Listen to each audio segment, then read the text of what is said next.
Cool images to see, Emma, but it's an important reminder that we must always stay weather aware because images like that could happen in our state as we've seen in the past. That's true. I know we remember last year was very, very busy. Well, today I'd say it's going to be just as busy going into the next couple of hours. These are moments when you want to have a game plan in place because these storms, once they start popping up, they're going to keep going into tonight. So we don't just have one round of storms. We do have another round later tonight as well. And we'll talk more on the timing in just a little bit. But it is quiet right now. So you do have a quiet start to the day to kind of get prepared on what you're going to be doing into the next, especially going into the afternoon as some kiddos are going to head home from school if you're heading home from work. So just plan accordingly. So right now, Wade's RV Weather Camera Network, we do have mostly cloudy skies going on. It is warm out there. You'll notice breezy southerly winds still bringing in a lot of that moisture into our area. 69 degrees in Tulsa, 74 over towards Okmulgee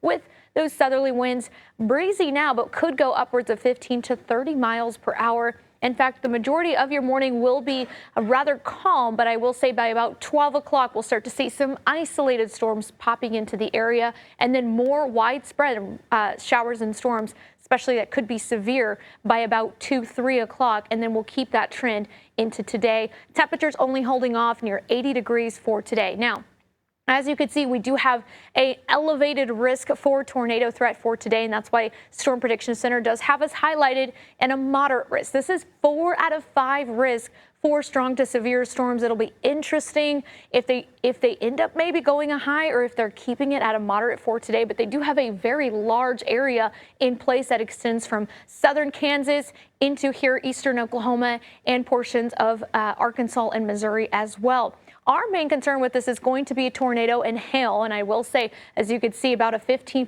highlighted for all of us here in Green Country. And then for your hail outlook, very similar conditions of 45%. That's still 4 out of 5 there for that risk of some hail that could go upwards of baseball to softball size in most extreme storms as we're continuing to track these moving on through. So let's go ahead and have that timing for you just to kind of get you mentally prepared. Most of the morning will be quiet, like I mentioned, but just about 1 o'clock, we'll start to see some isolated severe storm potentially starting to pop up, and then it becomes more widespread as we get closer to 2:30, about 3 o'clock. This is going to go from southern Kansas all the way down into almost the Red River. So little large areas you could see. This is that first round of severe storm potential. Moving on into the east, here's about 4 o'clock. If you have some practices, I mean, this is all things you have to plan because once this moves through, we're not done yet. We have another round moving on into the area by about 7 o'clock, and this still has the potential to be strong to severe,